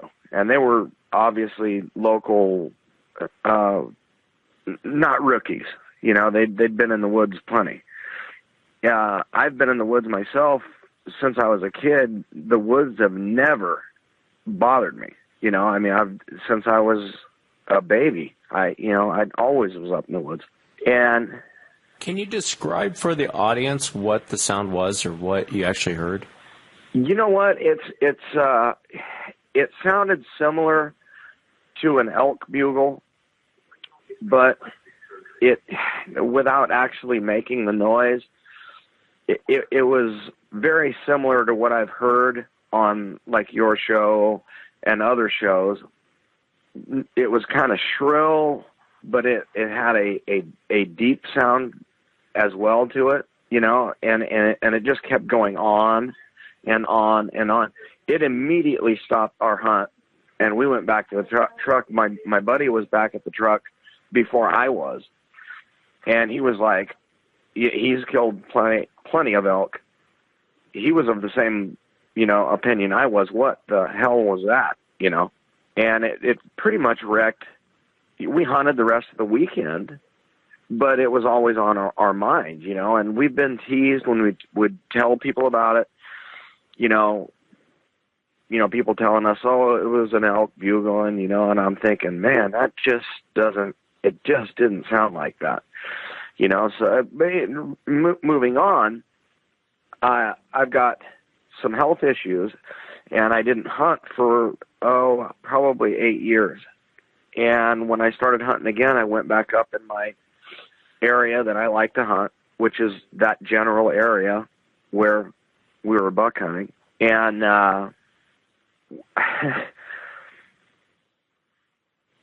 we went in, did a pretty good hunt. It was a pretty, probably a 2-hour hunt, way off the road. There was no one hunting this day up there. There was no cars, no nothing. A guy that had taken me hunting, he had a truck. We went together. He didn't know the area and hadn't killed a bull here. And he'd killed bulls before in Montana or Wyoming. And his map said that on the main road that we got to the top of the mountain on had 2 spur roads that went off, towards across the ridge. He said that one of the roads punched through to the road that I was the skid road that I was just gonna walk down on the other side of the ridge. Well, I was pretty sure that wasn't the case, but I didn't know, back in the 70s, you could drive these roads during elk season, but they've changed all that, so that they've closed a bunch of roads. So you can't drive on them. You can only walk them, and that's it. So we got to the top of the hill. He let me out, and he said he'd pick me up at a certain place. And with my health issue, sometimes my back or my legs give out, and it's a little risky, So I was telling him, if I don't show up at the bottom or where you're supposed to pick me up, just go to the bottom and you can pick me up there. He was wanting to pick me up on that spur road. And I kept walking, and hell, I was into it probably 3 hours. And I hunt slow, but still, that's a pretty long hunt, A storm was starting to move in. It was towards the end of the season. And I just had no idea where I was going at this point. It was getting out of it was turning and twisting, and I was like, man, I'm going to have to go back up to the top, because I told my partner, if I'm not at the bottom, just go back up to the top and I'll build a fire. You'll see me right where he dropped me off. About the time I was kind of down there thinking, I hadn't seen anything, not even a deer, which is a little strange because there's always deer up there.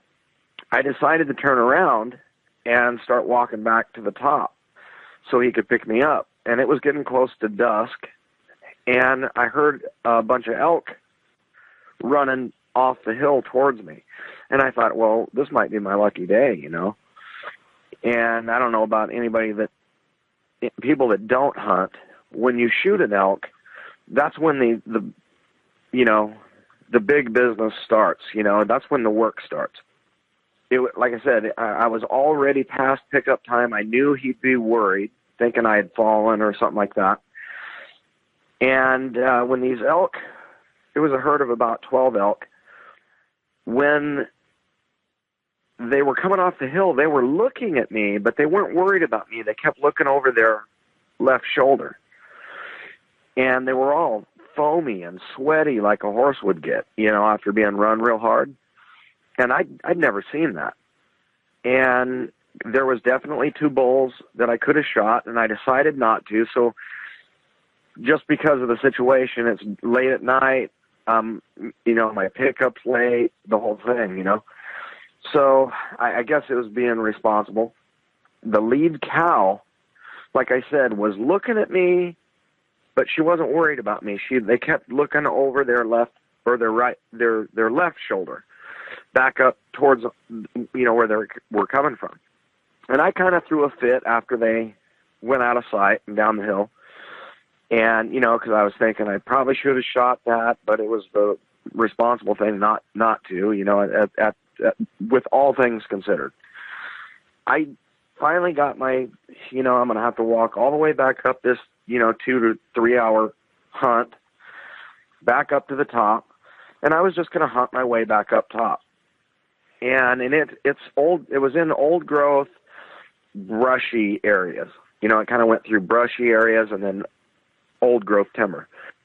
About maybe 100 yards, about where the elk crossed in back of me, as I'm walking back through it, where they crossed, I walked into a smell that I just can't explain other than maybe a cross of a wet dog or a wet animal, a big animal, maybe a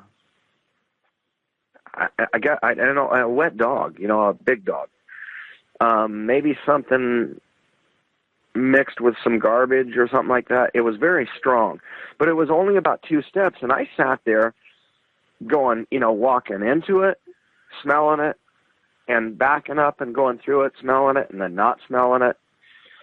And it just perplexed me. I kept thinking, what is that smell? It's not something dead.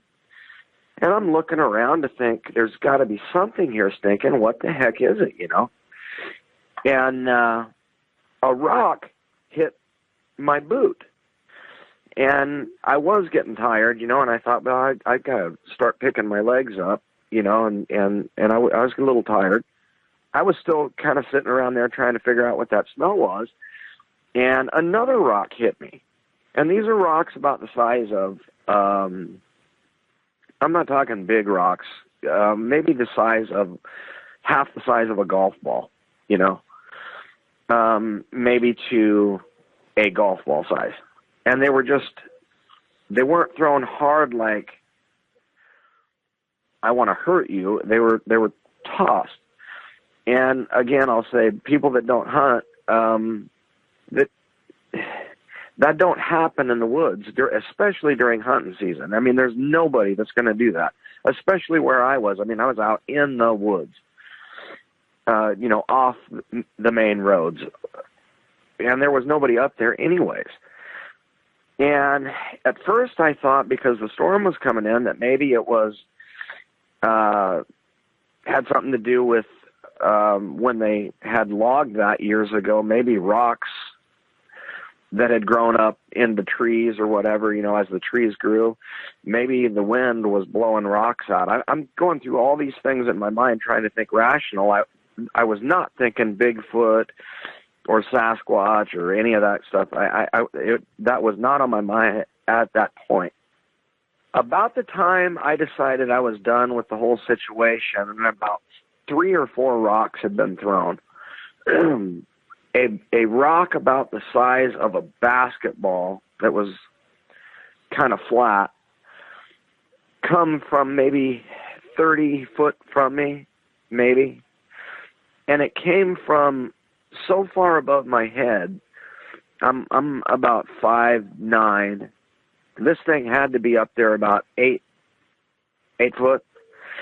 And it didn't like lob out in front of me. It was thrown flat, and it hit a great big fir tree or a pine tree and knocked a huge chunk of bark off this thing. I couldn't even imagine it. It hit, you could feel it when it hit.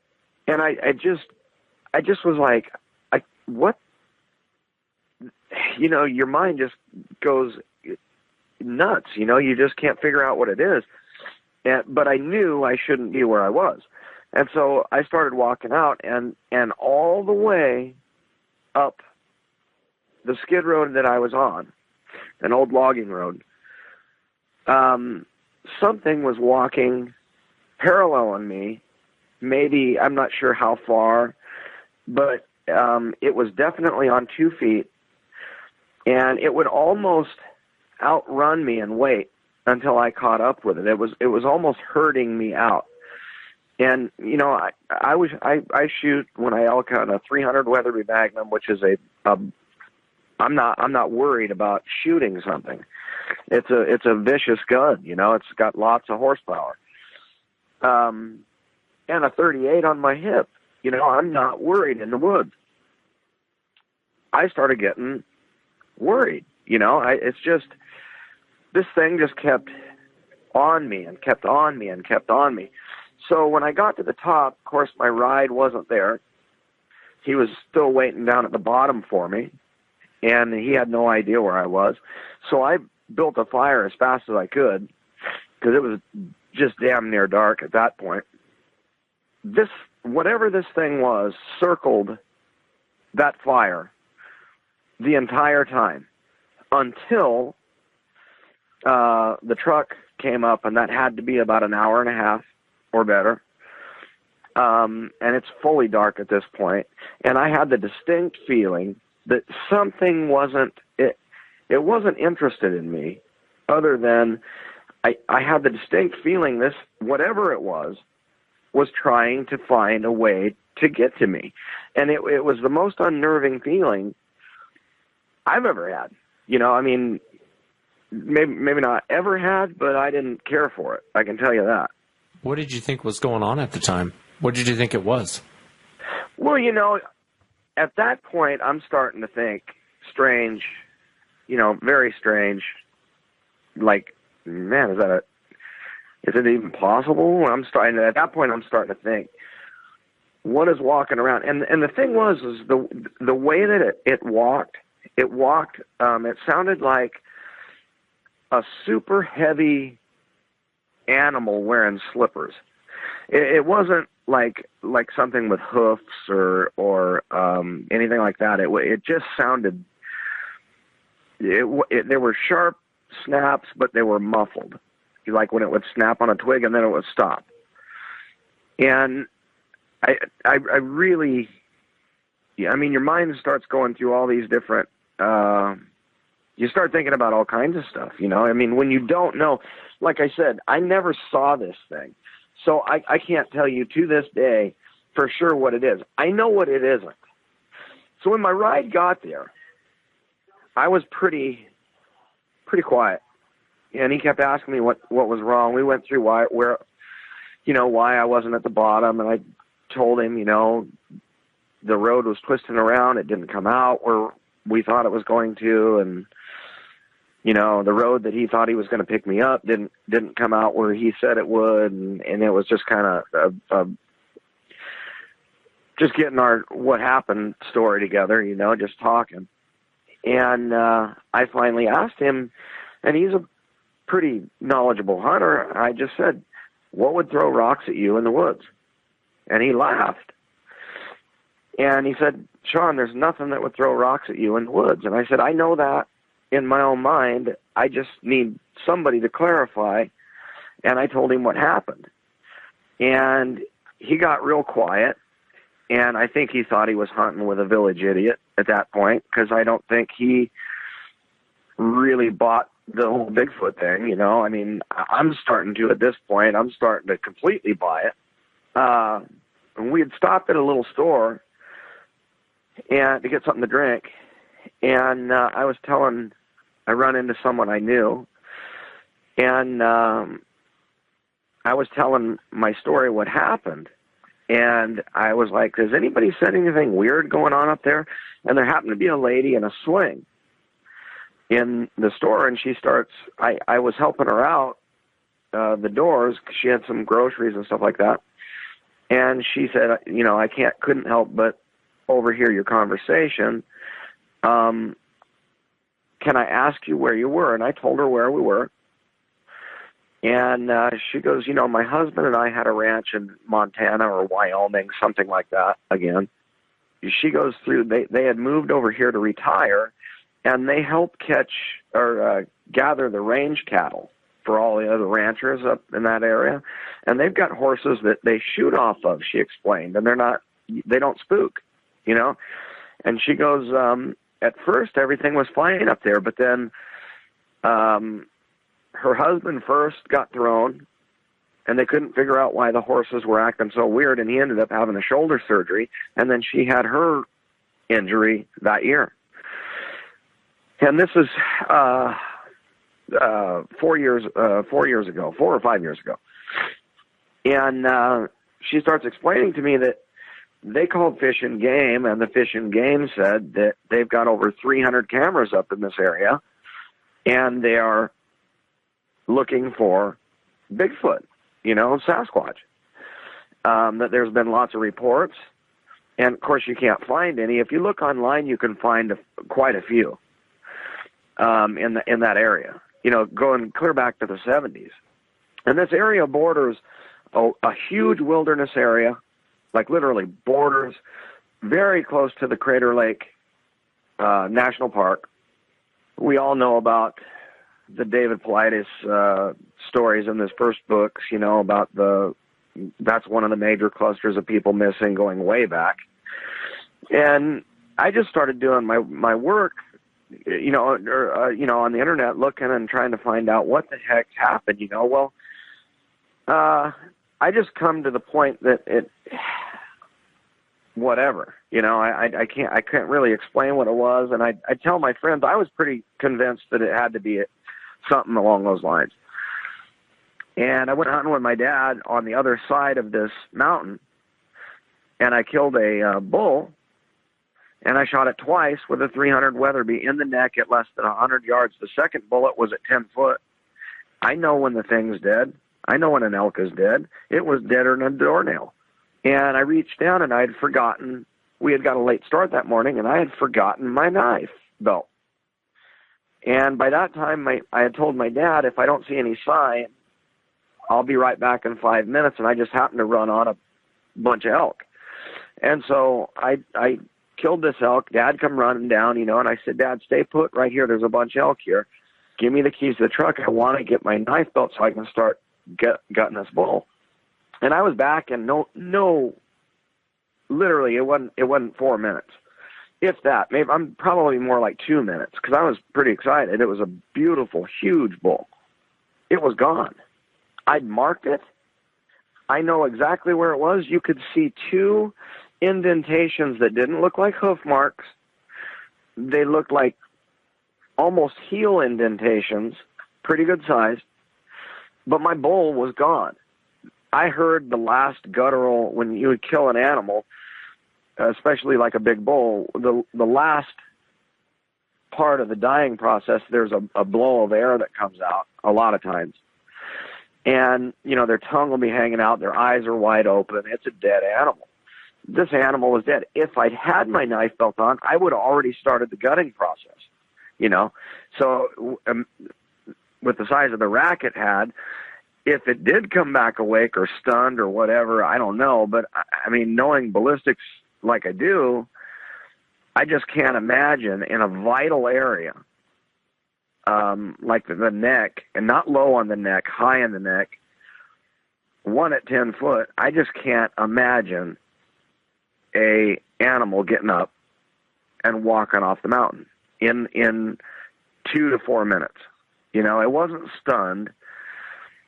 It just didn't make any sense. And it ruined I've never lost an animal hunting. It made me sick. And I run into an old guy that had killed a huge bear. And he said up there that he's hunted up there his whole life. He said that the bear are incredibly nervous. He don't know why. And we got on the subject of what happened to me, and he was like, man, that's a damn shame, sometimes that happens, and, this or that. He had mentioned the same thing, that there was people had been seeing things up there, something. People talking Bigfoot this and Bigfoot that, and he goes, I don't believe in none of that, but he goes, these animals are awful spooky, and he goes, if you notice, there's no deer up here, and you can hardly find a buck up there. You can hardly find a doe. Back in the day, you used to go up there and you could find, at any given day, you could see 10, 12, 20 deer anytime. And now I could say for sure if I would tell you, if I was going to take you up on that hill or in that area, we may not see a deer. I mean, the whole day and all night, you may not see one. They're just not there. The elk they're either there or they're not. The elk is a whole different creature, and the way they move and this and that. But, my cousin years ago had saw a Bigfoot, and he'll get upset. It upset him enough that he pretty much quit hunting. And I've always remembered that story. I started to give him a little grief about it, and he got physical. He's just like, he got emotional and was like, look, keep talking to me like that, and I'm going to, slap you in the head and quit. I saw it. I know what it was. I know for sure what it was. I know for sure what it wasn't. And it's unnatural, and it was very, very close as the crow flies to this area, within 20 miles, 30 miles tops. So, knowing that there's stuff up there, 2 years ago, I went back up to hunt. Going back, I told a guy that was an archery hunter that hunts in the same area. I told him what happened to me, and with the rock throwing thing, and he laughed. He just didn't buy it at all. And the next year, he called me after the season had closed, upset, and I'm like, what? What happened? I thought something bad happened, And he had he'd called a spike in, and this is an elk again, and he made a kill shot on it with his bow, and it dropped pretty much right there. And I guess it run a little bit, not far, and dropped. It was a pretty good shot. And as he went to start going to get his brother to start getting ready, they started getting rocks thrown at him. And when they went back to where the elk was, it was gone, like straight gone. No drag marks. The thing was gone. And he's like, that animal was dead. And he goes, we got rocks thrown at us for over an hour. And he goes, they were anywhere from little tiny pebbles to giant rocks and sticks and, branches that just a normal guy couldn't throw, and they were thrown in a way kind of like what I was saying with that last rock that hit that tree. It wasn't lobbed. This thing came, 3-4 foot above my head and hit a tree, 40 foot away from where I think it came from. I don't know for sure where the rock came from. It came out of the brush and hit hard enough to knock this huge bunch of bark off this tree, a perfectly healthy old growth tree. It's just odd, there's a lot of things going on up there, and it makes you wonder, and of course, when I went and did my research, there has been a lot of sightings up there and things going on up there. So a couple of years ago, I went hunting with a different friend up there, and I've always had good luck elk hunting up there. I got up on top, and on the same side where the rocks got thrown, and usually, if you get the feeling, I don't know if everybody has this, but if you're being watched in the woods by something, either another hunter or a deer, you get that weird feeling on your neck, your hair kind of stands up, and just an unnatural feeling. If you look around, you'll see it might be a hunter, it might be a deer, could be a squirrel. I mean, you just get these. I don't know what it is, but it's a very strange feeling. I started getting that feeling, and again, I'm the only one up there, other than my buddy that was below me. And it got to the point that I was forcing myself to take another step. I just couldn't go any further. I just felt so unnatural and so not. I just knew I shouldn't be where I was at. I mean, it was crazy. I came down literally ready to shoot something. In my mind, I'm thinking, I know something's going to jump out any minute, and it isn't going to be what I think it is. It is not good news. I don't want to do this, and I haven't been back up there. Yeah, I don't blame you. I can't say what it is, Wes. And I can't prove it.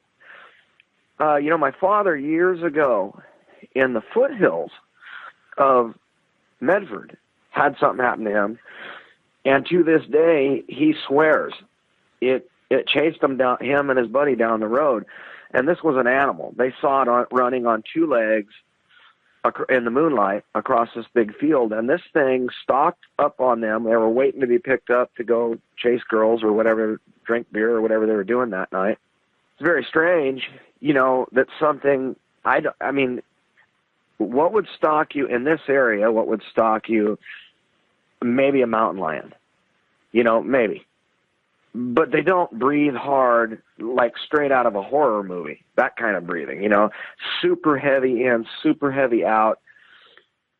And the way it run, Dad said it was incredibly heavy, incredibly big, and it was going through the brush at him. And he said it was tearing down, trees that a man just couldn't do. The way it was running through the brush and everything, a regular guy just couldn't do that. It's always stuck in my mind that these things, of course you talk to timber fallers that are working the woods their whole life, and they've never seen a thing, so then you put that to any credence of any kind, you look at it and go, well, if they're out there in the woods every day for their whole life and never seen anything, maybe these things don't exist, and then you come across something like with me or my cousin's story or my dad's story that you start wondering, why would they be stalking you? These things are huge. They got to eat. And you start looking into the stories that have been on your show or the early books of David Paulides. He never says what he thinks that stuff is, but he leans a heavy hand towards it's got to be something along those lines, Yeah, no, it is. And it's interesting, too, in your situation. There's not too many things that throw rocks. If you don't believe in Sasquatch, then it was a person. Well, you don't start throwing rocks at an armed hunter in the middle of the woods because he might turn around and just pop off a shot. And the other thing, too, elk don't get up and walk off on their own. And, I've talked to a poacher, a pretty well-known poacher here in Washington State.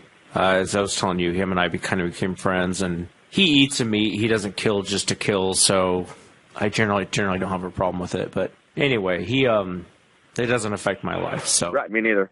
And I can understand that. If the guys what the guys I think that should be getting clipped are the guys that leave something laying there if they take the back strap and leave the rest of the animal laying there. Yeah, I agree. And with him, he's told me a couple times. He said you got to be careful because the gorillas will come take your kill. And I've spoken to him a couple times, and it's only happened to him twice, I think, in 10 years. But he said that he saw one pick up his elk and walk off with it. And you and I both know you don't pick up an elk and walk off with it. That's why guys have to order them out. You can't just pick it up and walk out with it. Right. Which is why what I said when I didn't shoot those two elk on the elk that were all foamy that had run across that night. Once you shoot them, that's when the work begins. Now you got work, and it was already dark and it was already, getting dark. It just didn't seem like a thing to do. What annoys me the most are these city people or people that aren't used to the woods that say, oh, it was a guy in a suit.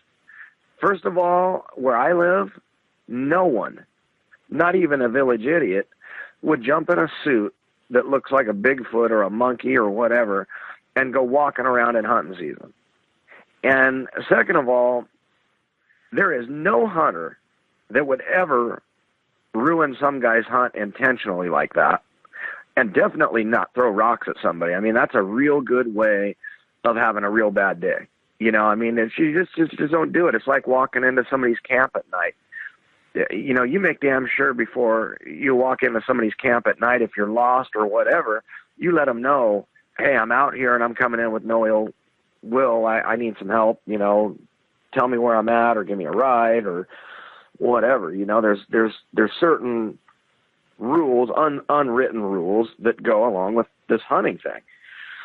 And the monkey suit and the throwing rock is right at the top of the list. I mean, it's just something you just don't do. Yeah. You know, not to mention I can't even imagine what the kick would be. You know, have I seen footprints? No. Did I see this thing? No. But I can tell you what it isn't. A black bear, all we have is black bears in this area. They don't walk on their hind feet for more than 20-foot tops. And they certainly don't walk for 2.5 hours uphill in the brush and are out running you. And I'm on a skid road basically walking uphill and pretty much wanting to get out of the woods. I mean, this thing would leave me behind almost and wait for me. You know, it was the strangest thing. Yeah, it is strange. And I think you really did have a Sasquatch encounter. I mean, I think that first incident, you probably ruined the hunt, and it was going to follow you out. You know, that's the other thing, too. Most wild animals, they don't pace you out like that. They don't jump ahead, wait for you, and they just don't do that. And if they're going to circle your camp like that, I think that thing was intimidating you to leave. Because if most wild animals, when they circle your camp like that, they're probably going to attack you. And it's not going to be an hour. It's not going to be 10 minutes. They're going to attack you right away. My feeling was this thing was looking for a way to get to me when I was up after I'd built the fire. And it wasn't a blazing fire, don't get me wrong, but it was a fire where I could have some light and I could see around me at least, you know, because this thing just kept circling and circling and circling, you know, back and forth and back and forth and back and forth. And not to mention it walked me out for, you know, 2 hours or however, it probably was more like 40 minutes of me because I was pretty much doing the 8-foot stride. I wanted out. You know, I didn't like it.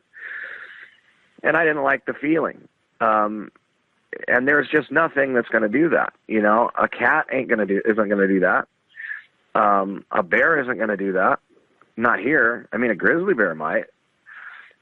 We don't have grizzlies here though, you know, so I don't really know. You know, I mean, I can tell you all the things it isn't. I can tell you what I think it might be, you know, but I can tell you it has ruined. Would I go up there by myself, even loaded with a rifle and a 38 on my hip? No way. Yeah. I wouldn't go up there by myself, day or night. I just wouldn't. It's ruined it. You know, even when a buddy of mine went hunting and had the same feeling I did, he come down and he goes, I don't know what is going on this part of the hill, but I don't like it. He goes, I don't like the feeling. And I put that to a story from the rock thing, you know, because I told him about it. He's on the fence like I am, you know, well, it could be, it might not be, it probably, you know, it's probably explainable. But for him to turn around, and he's a killer, you know, he's a good hunter. And for him to turn around and go back to the truck before me even, going, I ain't going back there. I'll go back there with you, but I ain't going back there by myself. I don't like it. You know, my dad has the same feeling up there. So it's a strange thing, you know, and that could be all related to all in your head, that part, you know. But I just don't think so, yeah. You know. And the more I hear about these things, the only reason they would spend that much time walking somebody out, or especially thinking if I ruined the hunt, so to speak, if that's what happened, and they spent that much time, they weren't trying to get to know me. Whatever it was didn't make itself known, didn't make itself, you know, hey, don't shoot me, I'm just walking out of here, nothing like that. This thing spent a lot of time trying to figure out what I was doing, or the other, which is an awful thought, you know. Yeah. Definitely not a story like what happened to you and your brother or some of these other people, but I can tell you, anybody I know, and I know some tough guys and some tough loggers and hunters, I guarantee if they were in the same spot I was, they'd be saying the same thing right now. Like, I don't know what the hell that was, but I don't like it, you know? Yeah, it's one of those, I think this type of encounter happens more often than not to most hunters, especially when they don't see it but can't quite put their finger on what's going on in the situation. You know, sure. Rocks being thrown, being paced out of an area, hearing something on two legs pacing you out, and then circling your camp for hours on end. I think that happens to a lot of hunters, but they can't place it. And, you know, they don't really think, well, right. Maybe it was Bigfoot, maybe it wasn't. Most of the time, I think a lot of hunters don't believe in Bigfoot. until they actually see it or have an experience like this. Right. And then it kind of opens your whole world up. It does more than that. What it did to me was put me on almost like a quest to find out more about, which is how I tripped onto your show. It's craziness, you know. I mean, you hear these stories and you hear these things, and you know, like we've talked previously, you know, there's some strange things going on that I don't think these things are anymore are just some. I don't even know what they are. I can't even go there. In my mind, all I know is that in that area, I've talked to backpackers that go in to the wilderness area that are non-believers, don't pack a gun, none of that stuff. And their dogs have been resorted to peeing in the tent, you know, just cowering. And usually they chase deer all night, you know. And that's just right on the border of where I'm at, you know. So it just makes you wonder what it could be.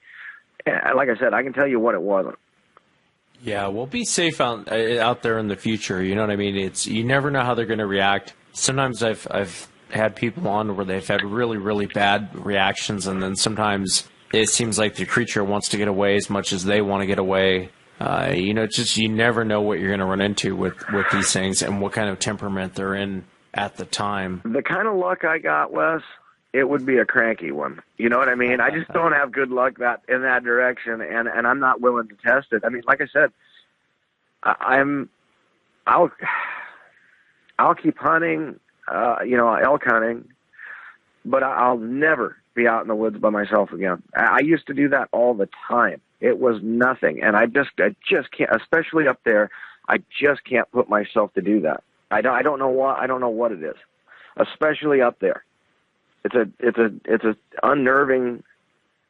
You know, I've lived in the inner cities, lived in Hollywood, lived in all kinds of places, and did just fine. 20 minutes, I'm on my wheels, I'm good to go. And to come back to the place that I've known since a kid and completely comfortable in, to have it almost be taken away from you in a way, you know, where your whole feelings change about it, it sucks, you know. I mean, I'm not crying the blues, don't get me wrong.